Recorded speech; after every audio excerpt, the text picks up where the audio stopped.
Welcome everyone to our Thursday evening self-healing class. Welcome to our Zoom gathering. Also welcome to all of you who are signing in from all over our different social media platforms. Tonight's theme, the title I picked was Releasing the Habit of Self-Rejection. It's one of the deepest roots of human suffering. It's so common, most of us don't even realize that we're doing it. We say lots of little things to ourselves in that internal dialogue that you hear me talking about most every week. We say things to ourselves that we wouldn't say to a friend. Like you might say, oh, geez, I'm not too smart, or I'll never be able to do this. I'm not enough, or I always mess things like this up. Or you might be exasperated, say, what's wrong with me? Or why do I always do this? And we don't even question it because it's part of that inner dialogue. And that type of inner dialogue becomes the background noise of our lives. Sometimes I'll say it's like it's a playlist. It's all these old tapes. And eventually we start to believe those old tapes. We start to believe that noise, that background noise, is the truth. Sometimes that stuff is subtle. When you're doing it, there might be a tightening in the stomach. Sometimes self-rejection is a little bit louder. You could have shame, a sense of shame for something you've done or things you've done, and shame that floods us after you make a mistake. But here's the thing we often forget. None of us were born that way. You weren't born certainly hating yourself. You didn't come into this world second-guessing your value or your worth. That voice, the one that says you're not good enough or you're not okay or you're defective or you're broken, was not part of your original design. You came in as a being of light and joy. So that voice of self-rejection, logically we come to the conclusion that it was planted. And planted meaning we picked it up, sometimes innocently from our surroundings. It was planted by the pain we experienced, planted by the fear, planted by people's expectations of us. Oftentimes, these messages were given to us by well-meaning people, aunts, uncles, grandparents, parents, and maybe taught to us, presented to us by people who didn't really know how to love themselves very well. I think it was Louise Hay years ago who used to say, if you think of it metaphysically, we're all victims of victims. And so I believe what she was getting at there is everybody, you had parents that raised you, a parent or two parents or a group of people, they were doing the best that they could with the information that they had at the time. And as my mother said to me later in life, she said, if we could have done things differently, if we knew then what we know now, of course, we would have done many things differently. So we've been raised by people who didn't always know how to love themselves either. So just because the thought was planted doesn't mean we have to hang on to it or we have to water it. Louise taught us something simple, was profound. She said, behind every problem is a thought. And behind that thought is very often a wound. And one of the deepest wounds many of us carry is the belief that we're not good enough, we're not making the grade, or some way we're not enough. Over time, these messages, all innocent, for the most part, right? They become internalized. They become part of our BS, which we call belief system. The thing about our belief system, you've heard me in lots of lessons, the 4 agreements, those belief systems from the 4 agreements is like smoke. You're a being of light, but these beliefs are like smoke that's obscuring your light. You have all these stories and beliefs that would really do us all good to release a lot of them. Because we start thinking, there must be something wrong with me. If I were better, I would be loved more, I would be accepted. Or if I were different than I am, I would belong. But here's what Louise knew and what the science of mind teaches so clearly. We can change our thoughts. And when we do, we change everything. So week by week, we are not teaching self-help. We're encouraging self-remembrance. We're hoping more and more waking up to how great you are, in fact. Your, your value cannot be calculated or estimated. And you're walking the road with other people who are spiritual beings. So we're really not in a business. We don't want to be in the business of judging anybody, because we understand that everyone's evolving, evoluting. We're all in different places as we're evolving. So we respect that. We respect other points of view, other voices. We don't take anything personally, hopefully, because we know the whole world is expanding. It's expansive, and it's growing towards greater and greater freedom. So as we get involved in these classes, increasingly we uncover what's always been true, that you are an individualization of the source and that it responds to you. You have power. There's power for good in the universe, greater than you, of which you are definitely a part, and it responds to you. So let me tell you about someone who used to attend class regularly. I'll call her Joyce tonight. I actually think her name was Joyce. She was in her 60s, soft-spoken, thoughtful. She was around for her Zoom classes. She always showed up. The camera was on. Her heart was open. And she didn't say much.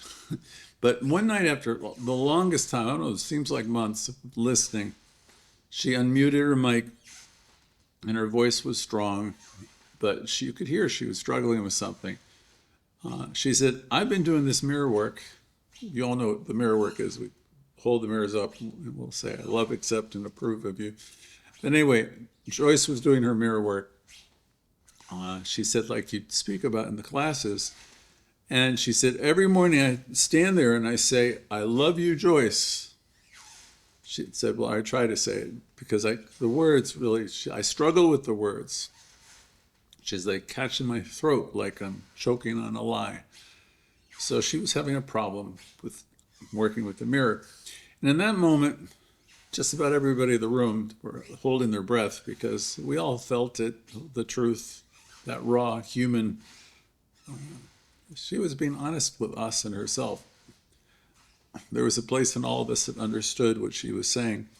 So she went on to say that she spent most of her life doing everything in the world to what she described earn love.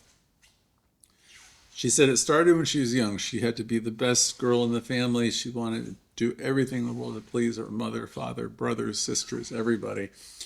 And when she got a little bit older, she eventually got married, and she was completely devoted to her husband, her children, trying to be the best wife that she could be. She wanted to please her husband, be a super mom. And throughout her whole life, this whole thing continued and continued. Whatever ever she could do for anybody, her adult children and her jobs, her bosses, her friends, anybody and everybody. She even had a counselor. She said she was always trying to be a little better, a little bit more giving. You see, when you hear that as a therapist, which I am, if somebody's really overdoing it, oftentimes that speaks of a compensation. It speaks of they really don't feel too good about themselves. So Joyce was always hoping that if she could just do it right, better, she would finally, someone would finally say to her, Joyce, you're good, you're wonderful, or even tell her that she's doing well and enough. And maybe if she was really good, she would start to believe it herself. So she was doing a lot of it backwards. She thought she'd finally believe it herself. But the thing about Joyce, and this is something we could all probably relate to, the more she looked for approval outside, and that's what she was doing for most of her life, the more exhausted she became. Joyce's feelings were hurt quite a bit because she would really be great. She spent decades trying to deserve this love back that she was giving out. So that night in that class, I reminded her and all of us of the simple truth. Self-love isn't something you have to earn. Self-love is all about remembering who you are. Self, think of that capital S. The self, the immaculate self, the one that's unified with God, with Source. So what we do with the Louise Hay materials, we really want to remember who we are. You want to remember you're the whole bit that Barker talks about. You want to remember that you're everything. You get to name things. You're made in the image and likeness of the Creator. You're here to create your thoughts. Your words are very creative. So you want to learn how to speak differently, think differently, because you're creating your life thought by thought, feeling by feeling. We have the power to heal our life, to change our life. So once again, self-love isn't something we earn. It's something that we awaken to. It's something that we remember. If you're new to this teaching, I was new to it years ago. I never heard anything like this. People are telling me how great thou art. I mean, I'm always thinking they're talking about God above. All of that had to shift a little bit. I came to the obvious conclusion that everything I was looking for outside of me is ultimately found within me. And that's true for everyone here. So when you really wake up to who you are, you don't have to believe any of those old voices that have been circulating inside your head for probably decades. So I remember in that class saying, you can speak a new voice into being. You can create a new reality. You can give yourself a different message at any time, and you can do it again and again and again. And as you start to speak to yourself differently with a new truth, a higher truth, an expanded idea, things really start to happen because life responds to you. And that's finally what happened. I'm extending Joyce's story a little bit. That's finally exactly what happened with her. She didn't fake it. She was journaling, she was saying it, she was doing her mirrors, she was doing everything. And she kept showing up for herself and doing the work. It took a little bit of time. Some morning she said all she could do is look at herself and to shake her head. And I said, look, I respect you, you're trying. You're doing hard work, she would say. And then she would sneak in, Joyce, I'm learning to like you and I'm learning to love you. And other times she would say, looking at herself in the mirror, Joyce, I'm here and I'm not going to abandon you. And then one day she came back to class with a emotion, and she said, in emotion, although she was teary, she said, I finally said it, and I meant it, I felt it. And she said, I looked in the mirror and I said, I love you, Joyce, and I meant it with completely. And this time her words didn't choke her. This time her words held her up. So why did I give you this long story about Joyce? Because for many of us, Joyce's story is our story in some way. Somewhere inside of all of us, somewhere, there's a little one, a younger version of you, that's still there waiting to hear those words. Waiting to hear those words that you probably didn't hear quite enough. Still waiting for somebody to say, hey, you're great, you're worthy, you're beautiful, you're smart, you're talented, you're really great. I'm sure we could have all used a little bit more of that. And while we may long to hear that from a parent or a partner, maybe we've longed to hear it from a lot of people or someone who hurt us in our life, or we might long to hear that from someone who continues to put us down. The truth of all of this is healing begins when we say it to ourselves. Healing begins when we understand, as Louise would say, when she said, all healing is self-healing. There's a line, in truth, there's nothing outside of ourselves. And I remember Reverend Agatha, one of our favorite people, she'll say, I'm always working on me. See, Agatha reminds me, we're not looking for other people to save us or fix us or anything else. We understand that all of this is an inside job. It's something that we do for ourselves. The thing that's wonderful about working with affirmative prayer and affirmations, and we're rewiring our brains in many respects, is when we begin to say these things to ourselves, then everything starts to shift. We begin to understand that we've been looking for other people to do things for us all our lives. But the fact of the matter is each of us, are the ones that we have been waiting for. Louise was often saying in some version, you've been rejecting yourself for your whole life. Why don't you stop? How's that working out, all that self-rejection and that criticism? People use the word should all the time.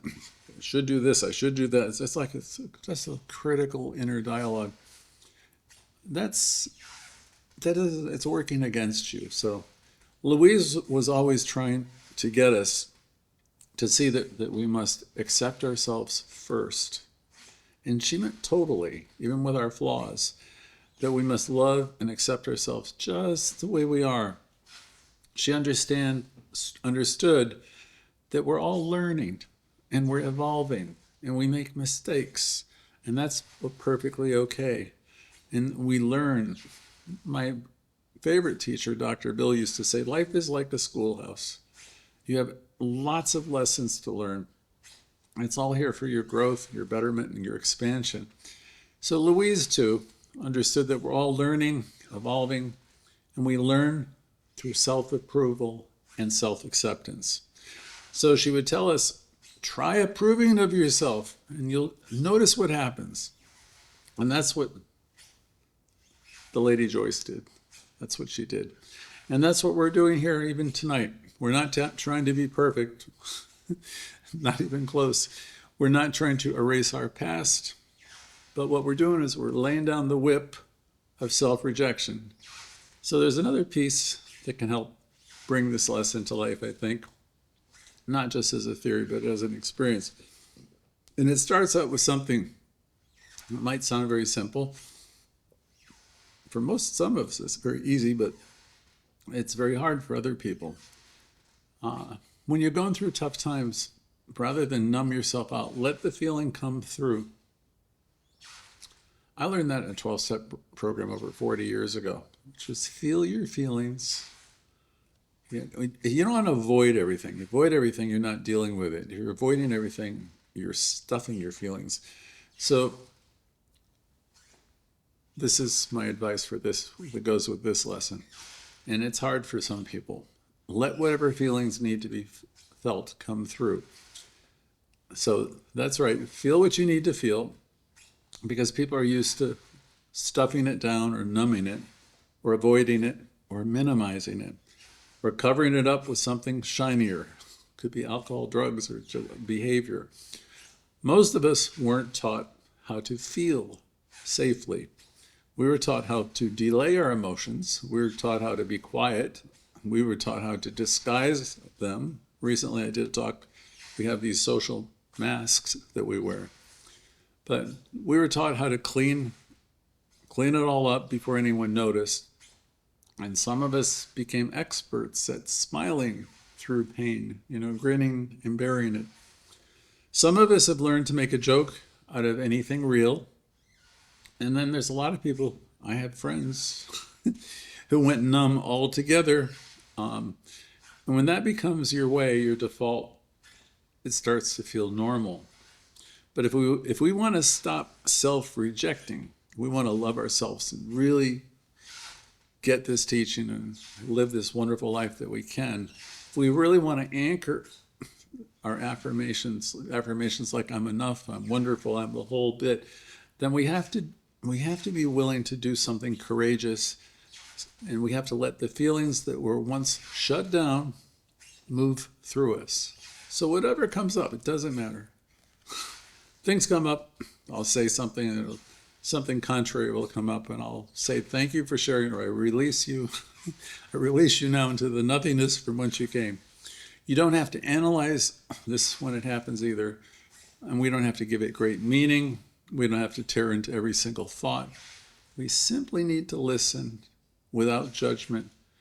And we do that by just paying attention to our body. This body is a sacred place where wisdom resides. Even when your mind is full of noise, you can tune into your body. So right now, wherever you are, I'd like to guide you through a very brief, gentle process. You could gently place a hand on your heart if it's convenient, or your stomach, and breathe. Feel the weight of your hand, steady, grounded, warm. Take a breath. Know that you don't have to do anything. You don't have to be anything. Just feel yourself present here. Let yourself say quietly in your mind or out loud, this is me right here. This is exciting. This is me right here. And I'm enough. I'm more than enough. So breathe that in. This is me right here. I'm enough. And I'll add, I'm more than enough. Breathe that in. This isn't hype. This isn't about shouting positivity over your pain. This is about giving yourself some compassionate attention. I love, accept, and approve of you. Telling yourself these words. This is about letting yourself feel what rises without trying to fix it. Maybe there's a tear. Maybe there's a sigh. Maybe there's a flicker that comes up, something old that's a little unsettling. Or possibly it's just stillness. Whatever shows up right now, welcome it because it's there for you.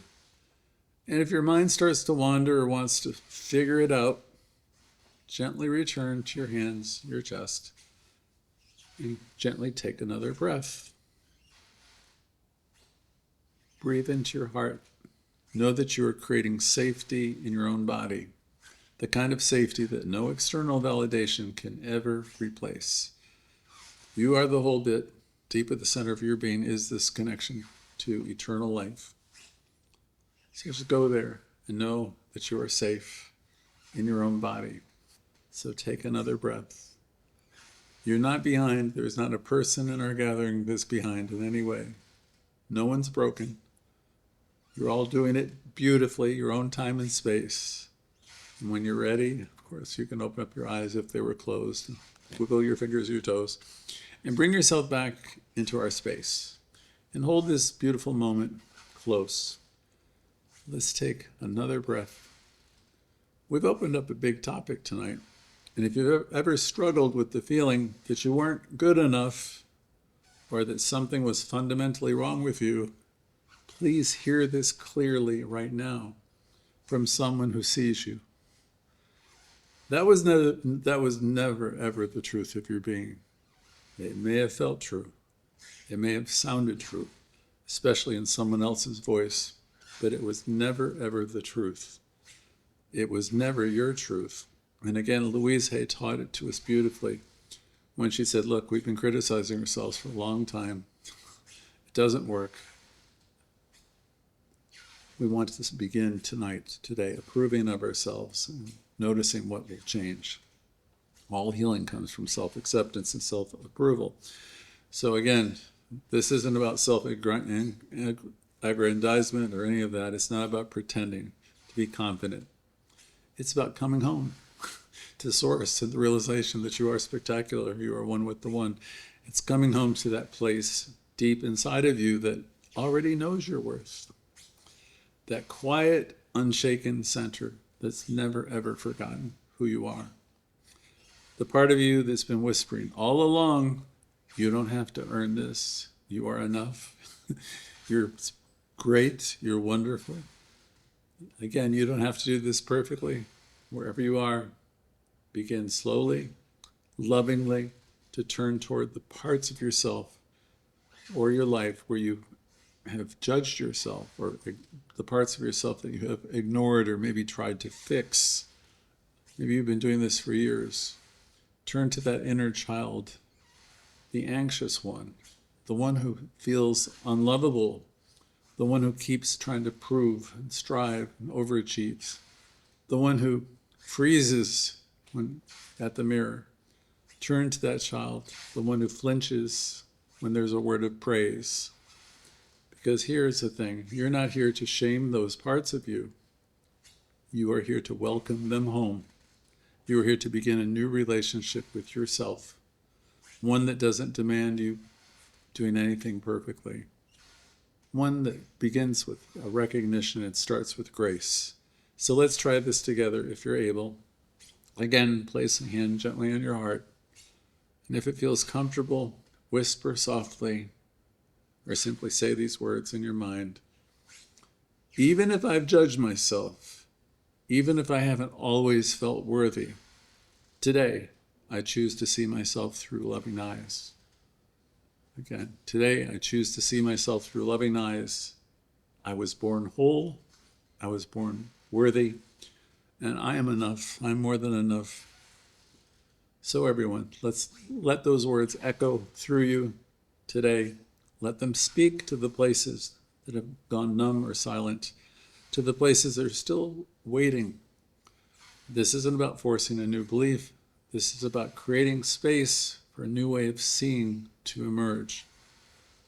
You're rewiring your worth. Your worth has never been broken.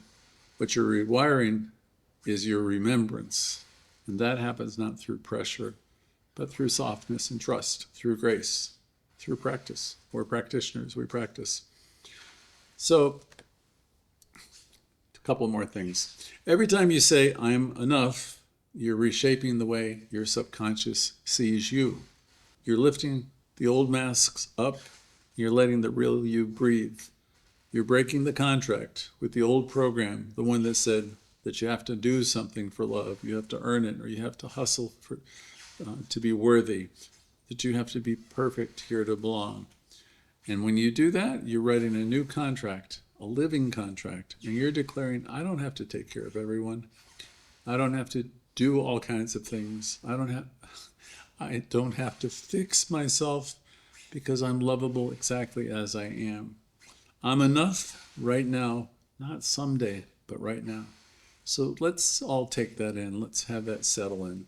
Let it land not just in your mind, but in your feelings, in your belly, your breath, your bones. This, once you've got to understand this, is your turning point. So you don't have to rush. You don't have to earn it. You only have to say yes. Yes. And let it all come together, the integration. Let it be gentle. Some of us need more time than others. Your inner being already knows this truth, and it's been waiting for you to remember it. So let's stay with that frequency just for a moment or two longer as we move into our closing meditation. So we're going to take a moment or two only to enter a sacred space of stillness where that inner critic will soften. A moment of stillness where this inner critic softens and the truth of our wholeness rises to the surface.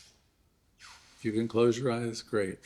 So breathe, let your body relax, let yourself feel all the weight of the day melt away. And please imagine yourself in a quiet room with warm golden light pouring through the windows. And know with me that this is a healing place, a space where nothing is expected of you. And everything is welcome. You're safe here. You're held. Take another breath. I feel your hand resting gently on your heart. You might even whisper to yourself, I'm here. I'm here and I'm listening. Now imagine that a version of you, a younger you, walks into this room. It could be you as a young child, or you at a moment in your life where you felt small, unsure, or unloved. See yourself sitting down with them. Look into their eyes and gently speak these words silently. And say to that child, you didn't do anything wrong. You've always been enough. In fact, you've been wonderful. And even when no one saw it, you were still worthy of love. So let's breathe that in. Now let the younger self melt into your arms, into your heart. And if you're reuniting with a part of you that had been waiting for a long time to come home, as you hold this part of you, let's affirm some gentle truths together. I'll say them slowly, and you can repeat them if you want. I am more than my past. I'm not the names that I was called. I release the old roles, the old shame, the old beliefs. I'm growing into something beautiful. I'm not broken. I'm not behind. I'm right on time. I'm enough, and I'm becoming even more of who I truly am. So let that all settle in. Let your breath move freely again. Let yourself feel the sacredness of this moment where something deep inside has shifted. And now slowly bring your attention back to our space, to your body, to the here and now. When you're ready, welcome back. So I'm simply going to close tonight by recognizing that there's one power, one energy, and that energy is in me, operating through me. I'm knowing this is a perfect moment for me and for all of us, and that we are supplied and supported, that we are enough, and we release the need for self-rejection. And we know that we're whole and complete, and so it is. So welcome back. Please stay with us. I'm looking forward to hearing from everyone.